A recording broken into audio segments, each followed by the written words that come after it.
Wait, we can go to the meeting at PW. Great. Campus question and answer thing, or I did. You're yeah. Good. Thank you.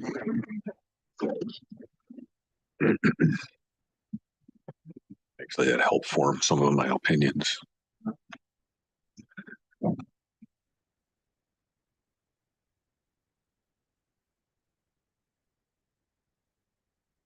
Good morning, ladies and gentlemen. Welcome to the August meeting of the Washington County Public Safety Committee meeting.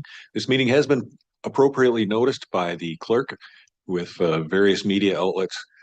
We are in order, and we'll begin with the moment of silent prayer and a pledge of allegiance.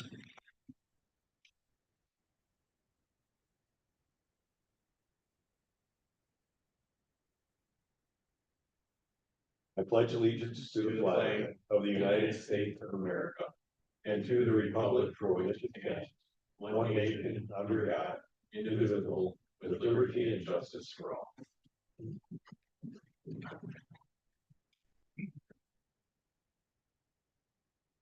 We have this morning 3 members in attendance. Supervisor Toma excused, and Supervisor Krieger Gundrum is attending remotely. Item 2A on the agenda then is with regard to the minutes of July 16th. Were there any corrections or additions that needed to be made to the minutes? Not, the minutes will stand as posted.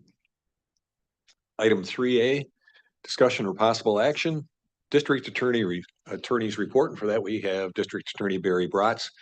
Thank you for your flexibility. I appreciate your patience and indulgence in coming back again this month. Thank you, Mr. Chairman, and thank you for having me back. I appreciate it. I will be brief. I know that the committee has several items on the agenda this morning. What I can give an update on within the office, certainly staffing wise, we are in a good position at this point. We have effectively 7 full-time prosecutors within the office, including myself. That's in part given the 0.6 position that the county has graciously provided funding for. And so we do have 7 full-time attorneys. We also still actually do have a 0.4 ARPA position that I can explain. Ultimately, ARPA was for prosecutor positions was believed to be expiring on July 31 of this year. Just recently, that was actually extended to October 5.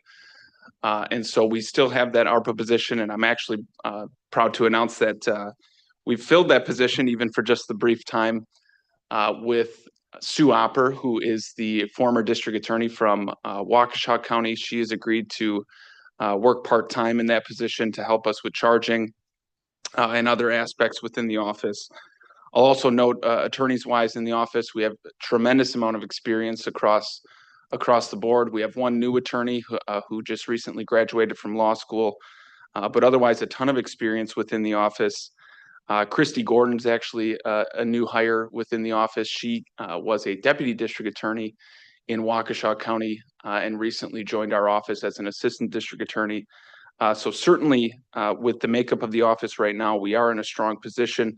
But ultimately, I did outline it in my report, what occurred with the state budget, in which I will say I'm certainly very happy that we did receive pay progression funding through the state for our current prosecutors. That certainly helps with recruitment and retention to ensure that attorneys continue to get pay increases. But ultimately, position-wise, our office did not receive any additional positions in the state budget. And unfortunately, that puts us in a very difficult situation because, as I outlined in the report, we're seeing this year a significant increase in charging under my leadership, and that's in part due to a backlog of referrals that our office is getting through and is nearly all the way through. In addition to that, we're simply taking a more aggressive approach on charging decisions, and that ultimately leads to additional case filings. As noted, we're going to see, or we're anticipating about 500 to 600 case increase. It's about a 25% case increase within the office. And so what that ultimately means then is with the attorneys that are in the office currently, their caseloads are going to increase. From my experience, a somewhat manageable caseload is somewhere between 200 to 250 cases. This is anecdotal, but I have a close friend from law school who used to be a prosecutor in Oakland County, Michigan. His caseload was actually 100 to 150.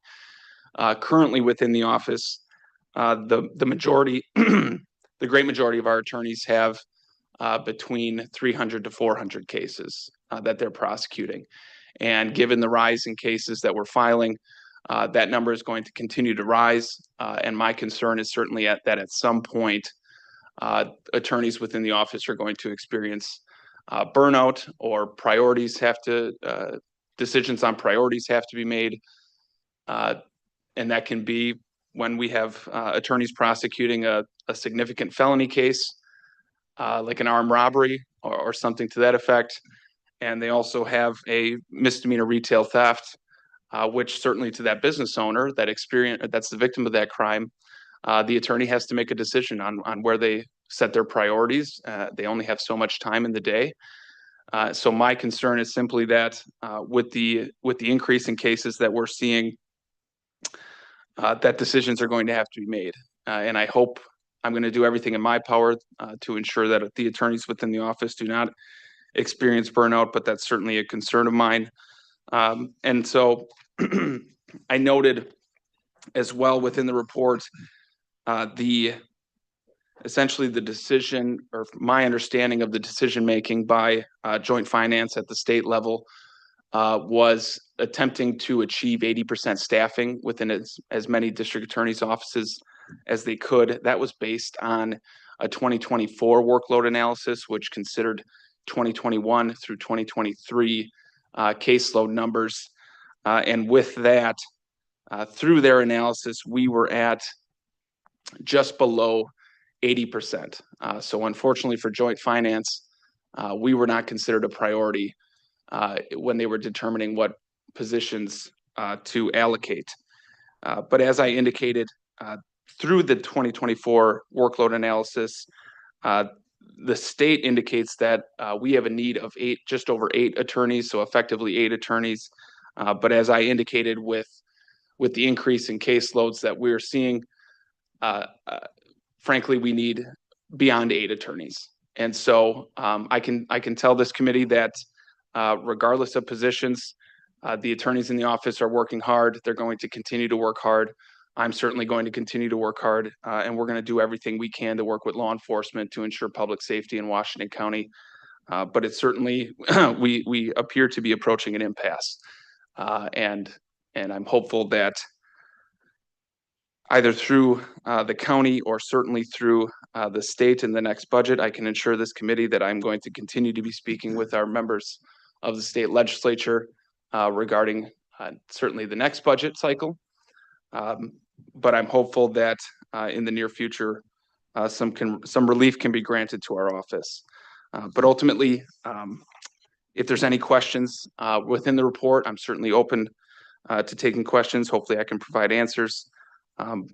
But all in all, with the staff that we do have, we are in a great position. Thank you for your report. Were there any questions from the committee? So one of my comments, first of all, is thank you for your hard work and effort, and thanks to those in your office who are continuing under stressful situations. We appreciate their efforts as well. As more cases are being taken up that maybe in the past wouldn't have been charged, is there any, and this question is due to a lack of my understanding of how your office operates, are the additional cases you're picking up perhaps easier to handle where they require a little less time? So yes, your deputy prosecutors are handling 300 to 350 cases. Do some of those require less attention than the ones the 200 that you would have been focusing on in the past? Some do. I mean, it all depends on, of course, certainly the complexity of the case. I can advise the committee that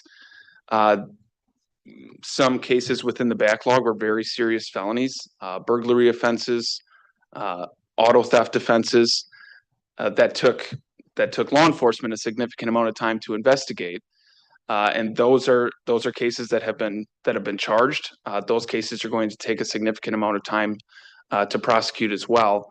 There's certainly others that are misdemeanor level offenses that could be a bit more simple in prosecution. However, when defendants are charged with crimes, they get a defense attorney, and oftentimes defense attorneys they do their due diligence and they do their part in defending their client, and that can create additional investigation that we have to advise law enforcement of, that we have to consider as well. So it's difficult to say. Some of the cases that are being charged aren't the most complex investigations. However, many of them are, and so it's difficult to gauge that completely. Thank you. Also, I'm glad to hear, I mean, in today's labor market, and not to speak in too broad of terms or too coldly, but I do really appreciate your concern for the employees under your direction. It is important that we do the best we can to retain the employees that we have.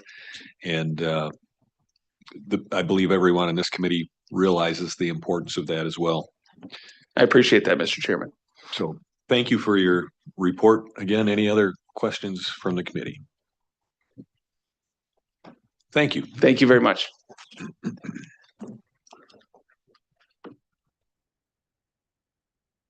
Item 3B on our agenda is the emergency management report to date from Emergency Management Coordinator Dustin Lofi. Thank you for your patience and indulgence in delaying a month as well. We appreciate your flexibility. Thank you, and good morning, members of the Public Safety Committee. How do we get this flipped over to? Kayla, can we get this flipped over to the PowerPoint?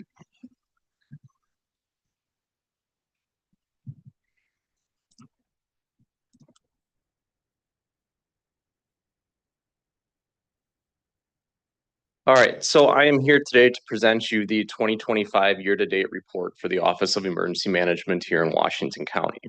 I'd like to first start out by pointing out that August is the National Emergency Management Awareness Month. The International Association of Emergency Managers has released a video that I'd like to show you that just explains exactly what an emergency manager is involved with. Most people don't think about emergency managers.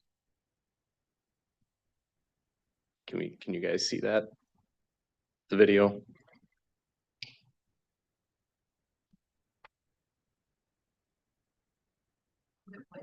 I paused it so we can flip it up on the screen.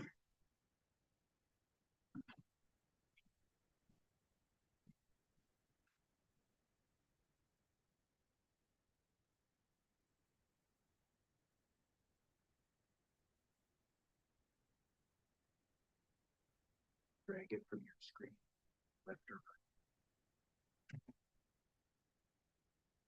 right. Oh, there it is.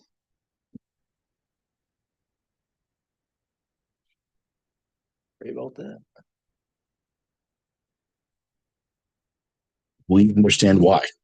We're not the ones driving ambulances or putting out the fires. Instead, we're behind the scenes, making sure that those resources have everything they need before they know they need it. Because we knew the risks and worked together to be ready. Every day, we unite the people who keep our communities thriving. The schools that care for your children, The hospitals that heal our loved ones, the utility providers that keep the lights on and the water flowing, the elected officials that make decisions, and the first responders who protect us all. Together, we plan, we train, we build relationships before the emergency happens. We write the plans no one hopes to need. and we ask questions that make people uncomfortable. Because we know what happens when pressure is real and minutes are short. We've seen what it looks like when communities aren't ready, when chaos takes over, when families look for help that isn't coming. We do our job so that the next time the outcome is different. Because this job isn't just about plans or systems or strategies. It's about walking our communities through their darkest days and helping them find their way back. No matter how long that recovery takes. If you look for us, we can be found in all levels of government. Local, state, tribal, federal, U.S. territories, and internationally. We're in your schools, colleges, and universities, in your nonprofits, utilities, and transit systems. We even work behind the scenes where you shop, work, and unwind on the weekend. You may not know our names, but we're here Every day. Ready to hold the pieces together. when it seems the world is falling apart. We're your emergency managers.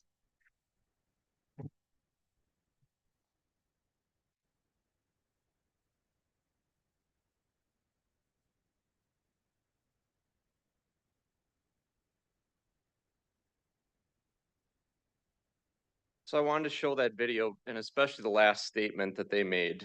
We're here, I'm here to hold the pieces together as things fall apart. That's what I've done this whole past 10 days, supporting a lot of the communities, the fire departments, the citizens.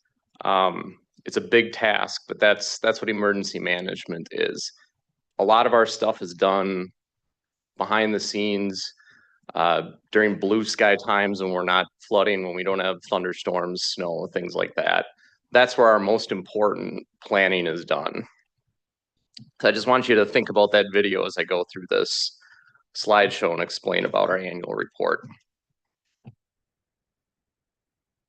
So in 2025, it's been a busy and historic year to date for this office. The Office of Emergency Management, some of the highlights I want to go through is the staffing and scope of responsibilities, the whole community approach to emergency preparedness, our hazard assessment, disaster declarations 2000 through 2024, and of course now here in 2025. The three major hazard responses we've gone to this year, the leader transition from Rob to myself in April, the 30 to 60, 90-day transition plan, our budget request for 2026-27 for an additional FTE, and then explaining some of the federal policy shifts and executive orders that are really impacting the local EM programs. So the Washington County Office of Emergency Management is currently staffed by one full-time equivalent. It's myself, the Emergency Management Coordinator, and I report to the Public Safety Department, the Chief Public Safety Officer. The office incorporates the whole community approach to add value to the community through coordination and assistance with risk reduction, emergency preparedness, response, community-led recovery efforts, exercise planning and execution, training with our stakeholders, community outreach to fulfill some of the various deliverables for our grants, hazard mitigation, emergency plans, and of course, resourcing for incidents. As the video mentioned and as the job description mentions, emergency management offices have a tremendous scope of responsibility. Offices don't just respond to major disasters. Offices are responsible for projects that reduce risks and threats of all kinds and prepare communities and people for a wide range of dangers, including cyber attacks, terrorism, earthquakes, and floods.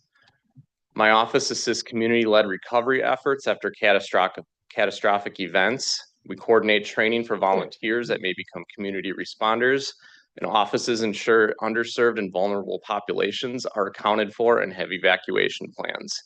That's just a brief list. The office does much, much more than that. It takes an entire team of emergency managers with diverse skill sets, knowledge, and experience to effectively manage the scope of responsibilities to support county and municipal governments. The bandwidth of one county emergency manager does not effectively allow the mitigation, preparedness, response, and recovery activities needed to support the community. This is an example of FEMA's whole community approach that we use. As you can see, a whole community engagement to emergency preparedness is individuals and communities, nonprofit organizations, critical infrastructure, private sector businesses, state, local, and federal partners, and anybody else that we can think of that can help support our planning and our response and recovery efforts. So a little bit about the county's hazard assessment. Several hazards continue to face the county and region. Most impactful lately has been extreme weather-related disasters. Of course, the floods that we experienced this past week, we've had an uptick in more extreme heat and cold weather patterns, winter storms, and thunderstorms, hail, lightning, strong winds, and tornadoes. We've also had more potential for civil unrest as we've had groups that do different types of demonstrations. Cybersecurity is always a big threat to our communities. A recent example would be in the Twin Cities, where it took down, I believe it was St. Paul for several days due to cybersecurity, took down much of their services. Hazardous material spills and just the profound impacts that those hazards have on continuity of operations at the county level and for community stakeholders. I want to point out that graphic that you see on the slides. You see that the old Tornado Alley, or the Tornado Alley as it's called, has shifted eastward across the United States and now includes our county in southeastern Wisconsin. So this is some data from the National Weather Service that was provided yesterday. In the past 12 months, Washington County has experienced 4 flash flood warnings, those being most recently flood advisories, flood warnings. We've had 1 tornado warning this year, 2 tornado watches, and of course, a number of winter storm warning threats. What this is pointing out is that weather is truly one of our biggest hazards to the county. So here's an example of the county's disaster declarations from 2000 to 2004. What that graphic shows is that we've had 7, but of course, up in the corner, you see that I've indicated on August 10th, we declared a state of emergency for the current flooding. So we now are in 8 in the last 25 years. Every county nationwide has experienced at least 1 federally declared major disaster in the last 25 years. Think about that. That's a critical statistic. Every county nationwide has experienced at least 1 federally declared major disaster. That just shows that the severity of disasters is increasing and how important the planning and response is by the Office of Emergency Management. Over the past 2 decades, natural disasters have increased in frequency, severity, and cost, which is really detrimental to county governments, local governments, and citizens. In our county, the hazards were estimated to have caused over $63 million. That's in 2021 dollars in damages, and of course does not include the event that we're currently in. So as I mentioned, 3 major hazard responses, all since April 2nd. So May 15th, 2025, we had a severe weather outbreak that impacted the region. Dodge County had 6 confirmed tornadoes, 2 of which were just a few miles off of our western border. As part of that response, we did have, that same storm come through here. I responded into dispatch to monitor the weather throughout the county and then performed a windshield survey of the northwestern portion of the county where Dodge County's tornado came across near Theresa and Lamira. We also offered our support to Dodge County once we were able to confirm that our damage was minimal, if any. June 30th, 2025, the office responded to a train derailment in Hartford involving 3 locomotives and 19 train cars that derailed in the city, producing minor injuries and spilling bulk diesel fuel. We assisted the hazmat team in the city of Hartford's fire rescue. Fortunately, we also had Dodge County's EM team supporting us at that incident with resourcing and coordination with hazmat. That incident was literally on the county line, which is why both agencies were there. And then, of course, over the past 2 weekends ago, August 9th, several municipalities were impacted in the county from severe flooding that washed out roadways, bridges, for example, in the town of Farmington, parks, widespread basement flooding, and impacts to wastewater treatment facilities, all that required EM support to, last count was 10 municipalities that I coordinated with to do damage assessment, provide resources, and answer their phone calls and emails. That's a big challenge for one person to coordinate with those 10 different communities. This is not a complaint. This is just simply a statistic that 70 hours went into last week for myself, providing that support day, weekend, and night. So doesn't leave a whole lot of time for your own mental health, your own sleep, your own family. So just keep that in mind, please. So the OEM, the Office of Emergency Management Leader transition. On April 2nd, Rob retired after more than 2 decades of excellent service to the county, resulting in the transition of the office to myself. I developed a 30, 60, 90-day action plan to guide the leadership transition and set targeted goals for launching several of those actions that incorporated the whole community approach. I identified programming opportunities that support the whole community approach, including future action plans. All those things are laid out in the documented report, so I'll just go through some highlights of that. Some of those targeted goals included streamlining the Office of Emergency Management and Emergency Operations Center capabilities, technology, moving a lot of our plans to electronic access for in the field, things like that to try to reduce budget impacts for printing, paper, stuff like that. Getting rid of outdated technology that was there. Establishing continued relationships that support the whole community. That has really been impactful this past 10 days. Having a relationship with Wisconsin Emergency Management, they've sent somebody here just about every day to augment our staff because they understand that this is an office of one and they're here to support it. I also want to point out that that may not always be the case. In the last 2 days, there have been other storms that have rolled through their own regional areas that they've then had to go back and support. So that is critical to then the success of response and recovery here. One of the big projects I've been working on with Health and Human Services is Family Assistance Center planning, partnering with the local emergency planning committee, regional emergency management participation, and all of the grant funding plan of effort work of efforts.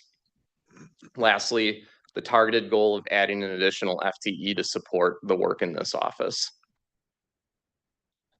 So I won't go reading all of these. Again, these are all in the report.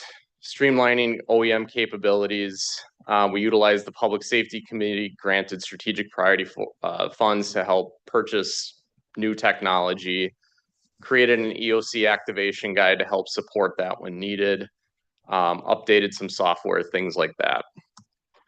Establishing continued relationships, as I mentioned, continuing to develop important relationships and networking to enhance risk reduction and pre-disaster planning during blue sky times. When I reference blue sky, it's times when we're not under a disaster declaration. These relationships are critical. These are the relationships, these are the folks that you know you can call on when you need resources. All of that impacts the resiliency of the community and how quickly the community recovers. So this is a really important slide. These are the stakeholder relationships that one person tries to maintain and have effective relationships with. County agency department heads, 14 different fire departments and EMS agencies and their committee groups. 14 different fire departments and EMS agencies protect this county. 1 EM coordinator for this entire county. 9 local law enforcement agencies, 1 EM coordinator, all the school districts, 17 part-time municipal emergency managers, most who don't have a budget, most who do it just because they've stepped up and try to help outside of their regular 40-hour-a-week job. They have limited time. 1 EM coordinator helps support 10 different locals this weekend. just keep that in mind. Splitting time among all of them and providing the effective support they need is a huge challenge. All the local public works agencies, emergency planning committee members, the hazmat team, Wisconsin Emergency Management, adjacent county directors, private sector stakeholders, I can go on. Just know that there are many more relationships that need to be cultivated, spend more time on them. There just isn't the time to do it. I mentioned Family Assistance Center planning, so we continue to work towards developing memorandums of understanding, myself and HHS, for pre-planned shelters, collaboration with partners such as American Red Cross and Salvation Army, communication planning with 211, who was of course critical over the last 10 days, gathering damage reports and sending those to our county, and then the development of resource lists and infrastructure that supports standing up one of those shelters. For the local emergency planning committee, it's continuing plan revision progress. So annually, I have to do 15 offsite plans in addition to our own emergency management plans. There's 15 offsite locations, or I'm sorry, there's 60 plus offsite locations in the county that have extremely hazardous substances. Annually, we have to write 15 of those plans. I would estimate that you probably put in about 40 hours per plan, writing, revising, meeting with those companies, touring their facilities, and then doing all the uploads for the grant. So 15 weeks out of the year are really committed to just that. That doesn't leave time for all the other things that come into play. This is all tied to one of the grants that supports this office and pays for some of the funding to offset the tax levy. These plans also support what the hazmat team is looking for when they get dispatched for a call. So plume modeling of the amounts of substances that are there, review with the committee, all that kind of stuff. Regional emergency management participation and coordination efforts. So we participate monthly. I participate in monthly Southeast region director meetings, partnering with National Weather Service to host storm spotter training, hosting a local damage assessment seminar. I hosted one back in July, tried to host 2 sessions, a day and an evening session. Fortunately, during the day, we had 14 people attend. Nighttime, we had to cancel because there was 1 or 2 people signed up. Fast forward to last weekend and this whole week, that came into play. Much of this past week, we spent a lot of time with GIS, sending them out to do just-in-time training to support the municipalities and train them up to do damage assessments. It's always something we can offer when after a storm hits, but again, those part-time EMs, they probably don't have a lot of time to commit to these types of seminars, but this is the stuff that then can be impactful. Also collaboration with local stakeholders, so attending EMS subcommittee, county chiefs, county law enforcement, things like that, being representative at all of those groups, and then working with other groups like the Wisconsin Towns Association.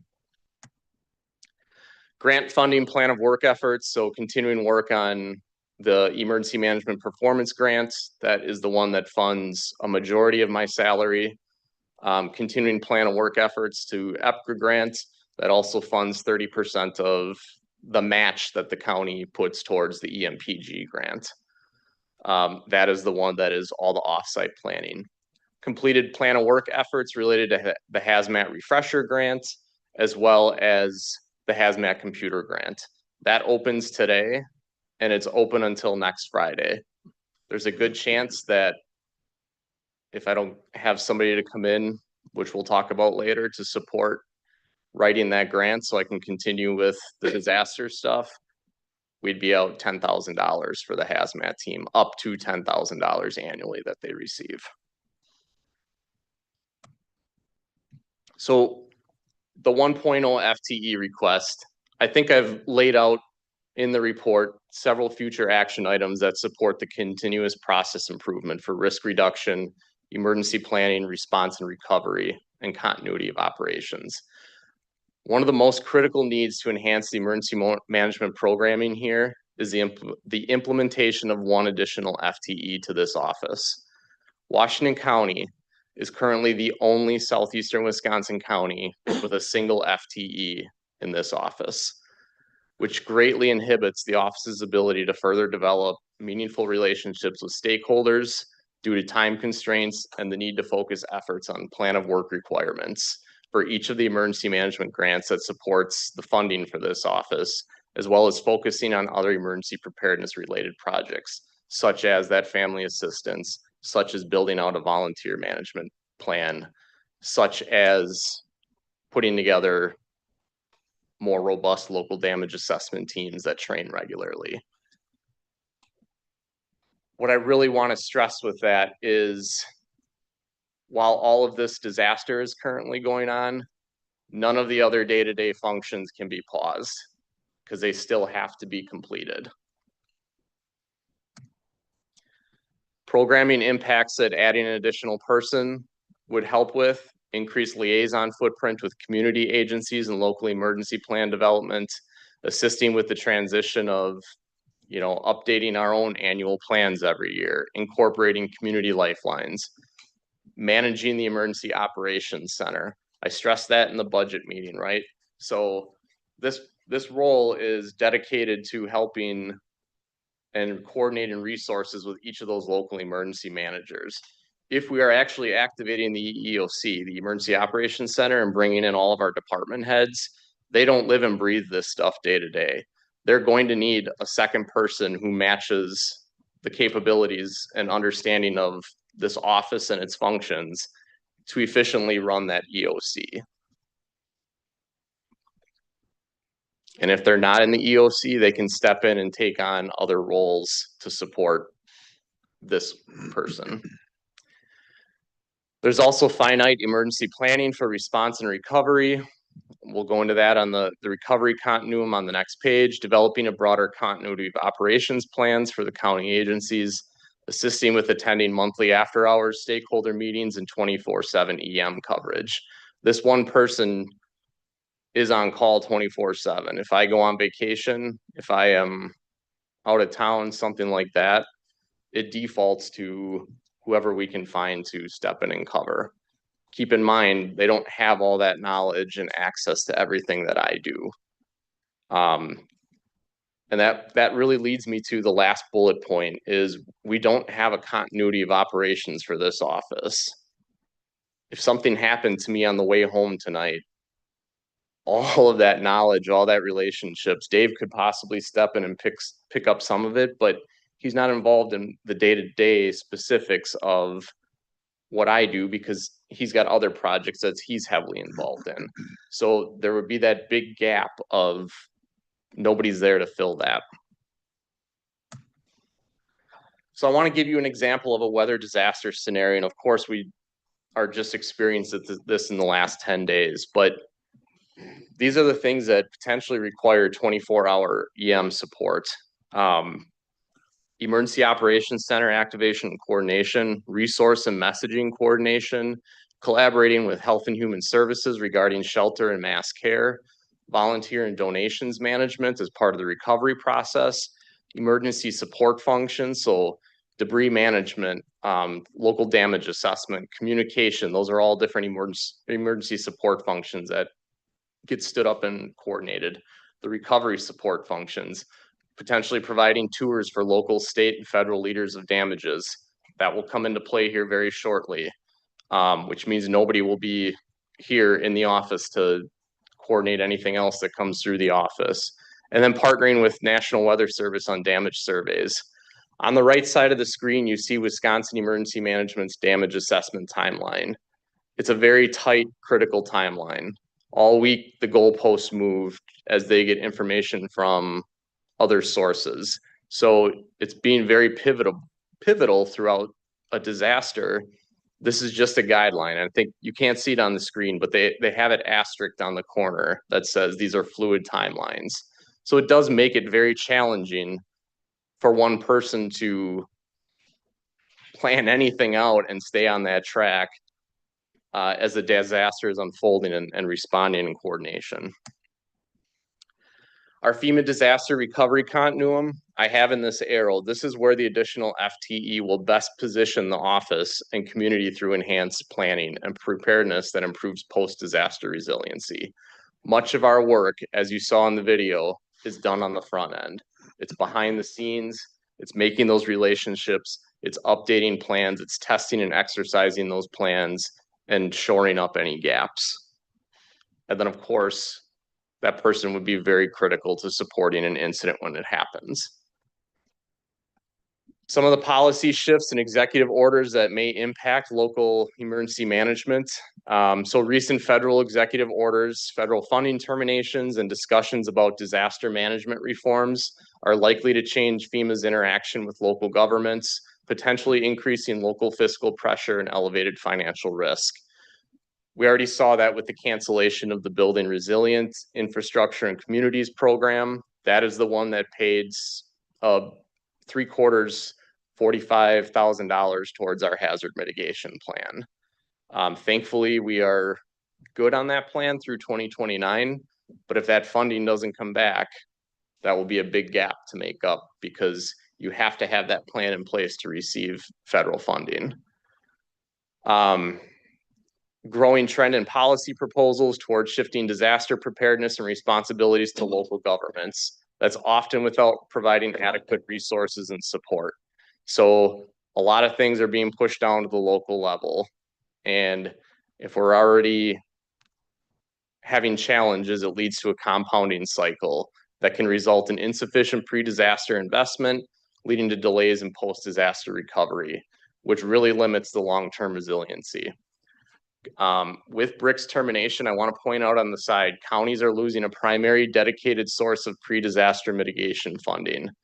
There are counties in this state who had applications approved and were several $100,000s into a project, only to find out that that was pulled out from under them. So that could be very challenging to a county. So why does emergency management need your added support? It aligns with our county's mission, to create an environment for residents and businesses to enjoy our authentic quality of life through a well-governed and administered county, safe and secure communities. It's a big priority. For policymakers, leaders, and the public, it's protecting lives. A stronger emergency management means faster response, better communication, and potentially fewer casualties. These are all things, again, that support the county's mission. Investing in planning, mitigation, and preparedness reduces future disaster costs and accelerates recovery. That's protecting budgets. And protecting trust. So coordinated leadership during a crisis fosters public confidence and enables communities to function effectively under pressure. That's working with each of those part-time municipal managers to help them get things kicked off at the local level and get to recovery. I think this is a great quote that can apply personally to a business. The investment level in something equals your expectation level. For us to move the baseline and accomplish a lot of these things, right now the expectation level probably that I'm setting by myself, but also by leaders and peers and community residents, the investment level in personnel has to increase to equal that expectation level. So in conclusion, I just want to say in 2025 the year to date has been a very busy and historic year. This flood in itself is a historic flood. It's impacted many communities in different ways in our county. Significant hazards continue to be a potential threat to the county and the region that require the whole community approach to enhancing preparedness and resiliency, including federal policy changes that impact emergency preparedness. The office continues to add value to the resiliency through my risk reduction, preparedness, response, and recovery activities, also coordinating with all those other agencies. I've identified programming opportunities that support the whole community approach, including the future action items I've laid out in the written version of report that supports continuous process improvement associated with the targeted goals. The additional FTE support that is needed to enhance pre-disaster planning and support post-disaster response and recovery efforts really can help create greater continuity within our office, build out a succession plan, creating greater support for the whole community approach, and really resulting in a safe and secure community. So thank you for all the support that you've provided to this point from this committee. That's what I want to say, and I appreciate all your efforts and commitment towards my office. So do you have questions? A few comments. First of all, thank you for your dedication to the community. It's obvious that you are a champion in the area of local emergency management. So thank you for your hard work and effort. You've done a great job outlining steps that should be taken, optimal things that we need to do for optimal performance. Appreciate your efforts and your dedication. It's obvious that this is where your heart is, and you are the right person for the job. So thank you, and thank you for being here. Are there any questions from the committee? Supervisor Newman. Most people in this room know that I wear several different hats in this county, and I will say that, I mean, I want to give you a lot of credit for your organization and your assistance to all the communities in the county, because I can't tell you the communications and the emails that I've gotten from you in the last 10 days.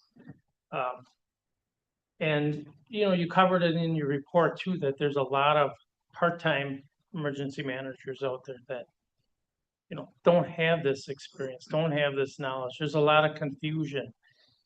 That part of your job, wrangling all these people to make sure they get what they need, they get the paperwork in, they get their documentation, everything else. That's a big job in itself. So, I mean, I really appreciate that. I mean, there's a lot of communities that needed resources. I mean, myself, I utilized your resources. So it's very important to our community, and I don't think people maybe realize that until something like this happens. So I'm very much a supporter of your additional staff, because thank you. You'd get sick, you'd have COVID, something would happen. I mean, during this, you know, you never know what can happen. There should be a plan B, you know, or plan C for that. So thank you. Again, I appreciate all the communications. Sometimes by the time I read one email, there's 6 more there. So it's been great. So I appreciate it and what you do for our county. Thank you. Thank you. Any other comments?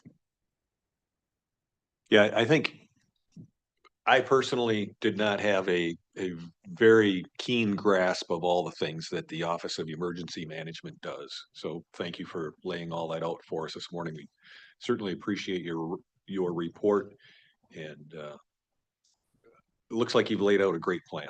Thank you. Thank you.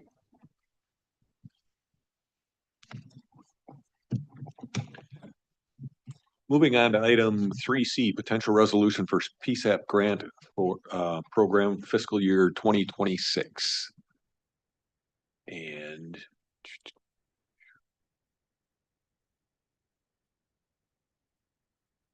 welcome, Captain Stacer. Appreciate the background information you're about to provide. Yeah, so kind of boilerplate. This is another year of PSAP grant funding. We've done this in the past. I think we've done 3 previous grants. My focus on this year's grant is going to be try to kind of a cleanup grant. So we had the 2 major consolidations with Hartford and Germantown. There was a lot of untested waters, and we learned a lot of things coming out of there, like the kitchenette in our dispatch center was built in 2010 to accommodate 12 employees. We've since doubled that. So part of this grant that I would put in would be to try to maximize the space in there to give them additional break space and refrigerator space. It goes into ergonomics, it goes into training, and being able to train more people at the same time to use different tools out there. So that's kind of what I'm basing my grant on this year. I do not have all the bids back yet, so I can't report to this committee what I'd be looking to spend. But the grant is up to $750,000. If you support this resolution, those monies would come from, I believe, the previous Hartford and Germantown resolutions, and I think they're listed in your packet there, where there would be sufficient funds to cover the 10%.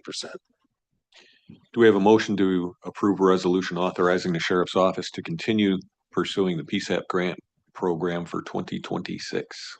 We have a motion from Supervisor Berg with a second from Supervisor Newman. Is there any further discussion? All in favor, say aye. Aye. Aye. Are there any opposed? That motion carries. Okay, thank you. Thank you. Moving on to item 3D, use of strategic priorities funds. Strategic priorities field force. Background information. Welcome, Sheriff. Good morning. Thank you very much. So this is a kind of a continuation of a request that was done back in 2020. We started it's called a mobile field force team, which is commonly called a crowd control team back in 2020. Through a general fund transfer, we outfitted enough staff for 26 protective suits for our staff. And I think this particular request really falls in line with the policies and the mission statement of the county, in that it really encourages cooperation and coordination with municipalities, economies of scale. Because within the past maybe year and a half, 2 years, we reached out to the police chiefs in the other municipalities and saw if there was interest in having them join the mobile field force team as a multi-jurisdictional unit, and there was. So in the committee report, it highlights that it's 26 members, and it indicates from all the different departments. It's 14 from the sheriff's office, 5 from West Bend, 5 from Germantown, 2 officers from Hartford, and 1 officer from the Slinger Police Department.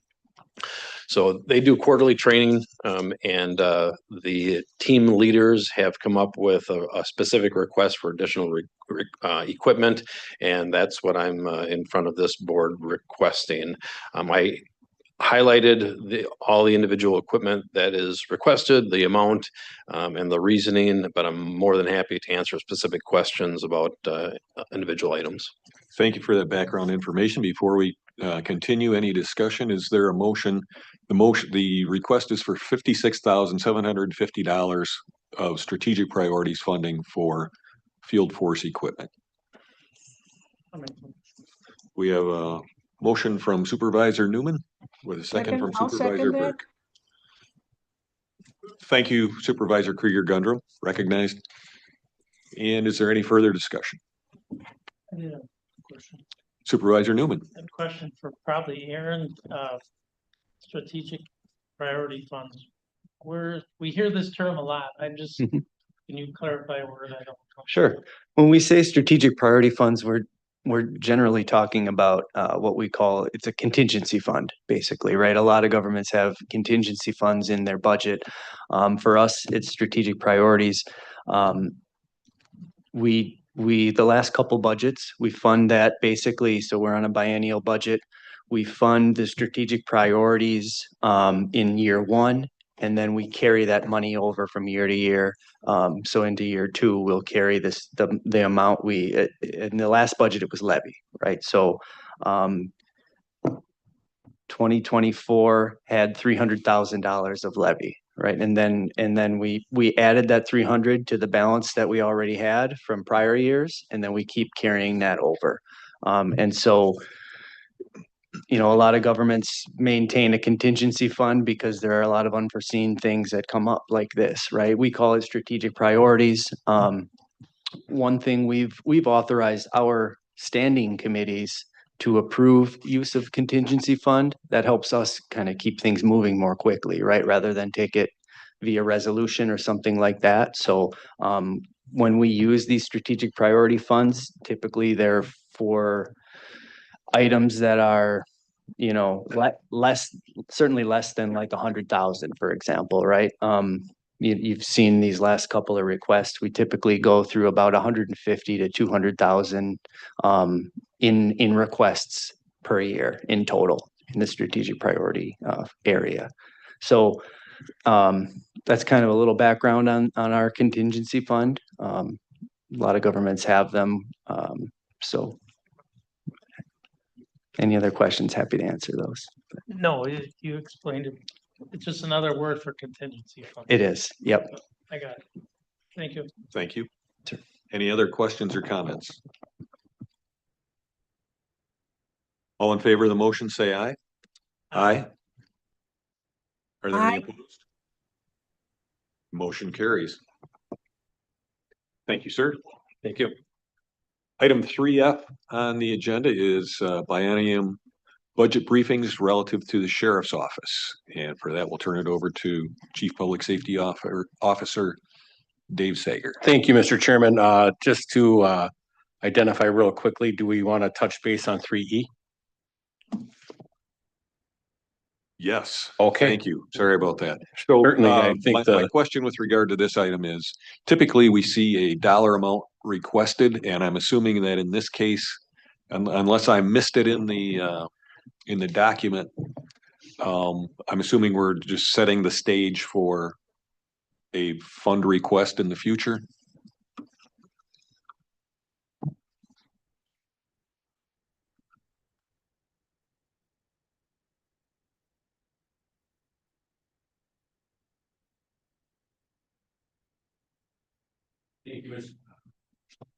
Thank you, Mr. Chairman. If you look at the fiscal effect, it states not to exceed $15,000. I'm sorry, I missed No, that. no worries. Thank you for allowing me a little sidebar there.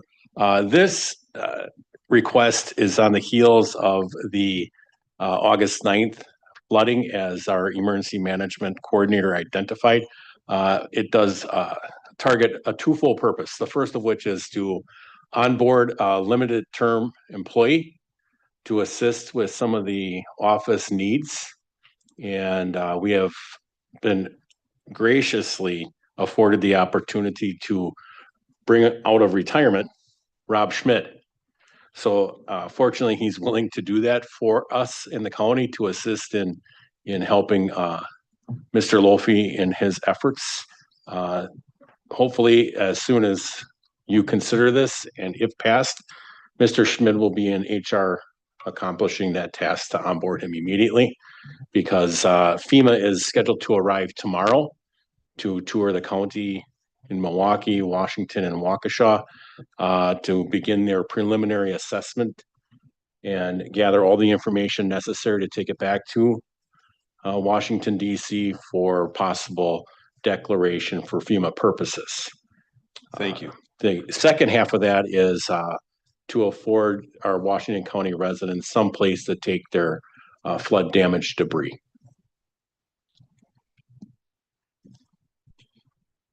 We would entertain a motion then to approve the use of $15,000 of up to $15,000 of strategic priority funding for emergency uses. Supervisor Berg. Okay, I was giving Lois a chance, but that's okay. I'll second that motion. Very well. Motion from Supervisor Berg with a second from Supervisor Krieger Gundrum. Is there any further discussion? All in favor of the motion, say aye. Aye. Are there any opposed? That motion carries. Thank you. And thanks for keeping me on the. No, that's okay. I just was, no, thank you. Moving on then to item 3F, biennium budget briefings with regard to the sheriff's office. Thank you, Mr. Chairman. This is consideration for 3F, 3G, and 3H, but we'll start with 3F. This is going to be just a high-level preview as we begin the process for the executive budget to be introduced in September, but giving committees the opportunity to hear some of the things that the county executive is going to be introducing for consideration, and give all committee members the opportunity to hear what is potentially going to be proposed so that you can begin thinking about that process. So just a very high level precursor to what is to come. So within the sheriff's office, The proposed concept is to reduce the sheriff office budget by $300,000 to court security. If you allow me a moment to digress just a little bit, I am very particular, as I'm sure everybody in elected office and the county absolutely adore the sheriff's office and the leadership and everybody on the front line. They are just simply amazing. So I just want to say that it's truly remarkable. Some of these issues, such as this potential cut to court security, is also in discussion with the Criminal Justice Coordinating Council. And I know the sheriff's office is working diligently to try and make things work within that office to provide the most that they possibly can with the allocation that they're provided. Thank you. Any questions from the committee? I would add then that Judge Gierdorf and Sheriff and several other members of the Criminal Justice Coordinating Council have formed a subcommittee to look at this and give all parties to express concerns and possible ideas for other changes that could be made. So that's all under it's all scheduled for discussion. It's not under discussion yet. Thank you. Anything else under item 3F? Moving on to item 3G. So item 3G, Mr. Chairman, is reference to the medical examiner's budget. In this particular situation, I want to express that this budget sheet will see a savings to the proposed budget coming from the county executive. Given the excellent efforts of our medical examiner, Ms. Stadola, and her extraordinary leadership in that office. However, there is a caveat to the savings. If we were to be a standalone medical examiner's office, as we have been for our entire history, we will recognize a savings regardless of the next comment I'm about to make. We're still in the process of working a shared services agreement with Ozaki County. Mr. Dahl and Mr. Durr, our project analysts, have now been incorporated into the process regarding actual budget figures and policy and things of that nature. So we're still waiting to hear back from Ozaki County. If we do end up sharing services with Ozaki County, we will experience even greater savings between both our counties, as well as the potential to tap into the state of Wisconsin's innovation grant whenever that comes online. Thank you. Any questions or comments with regard to the medical examiner's office? Thank you for that update. And then moving on to item 3H. And 3H finally is relative to the clerk of courts and our Ms. Quickendale, who actually serves in 3 roles in her elected office. She has done some diligent work in providing the court fee increase that's currently being legislated at the state level, found in Senate Bill 333 and its companion bill, Assembly Bill 320. As we all know, the state legislature is not in session. We have the understanding that it will be taken up at the beginning of the year. This has a budget impact that's baked into the executive's proposed budget of $275,000. So we're anticipating that fee increase into the budget process. However, there's one caveat to that. In the event that that bill does pass and is successful, it does not take effect until the first full day after the 7th month of publication. So that's a lot of, no offense to the lawyers in the room, but if it'll take effect 7 months after it's passed. Very well. Any questions from the committee on that one? Supervisor Newman. I guess it's more of a comment.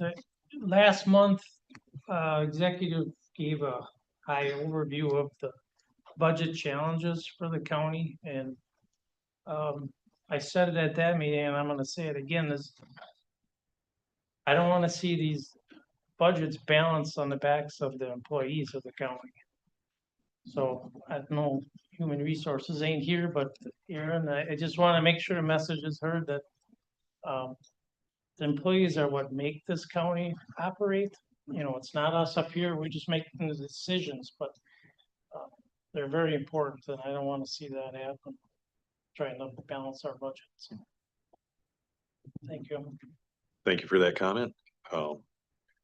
And I think, thanks for reiterating that. It hopefully everyone on the board shares that sentiment. I know I do, and Supervisor Berg is here shaking his head as well. Yes, our employees are very important.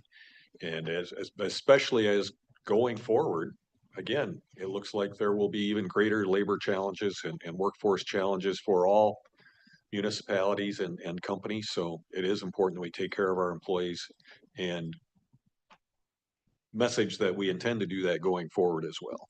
So thank you.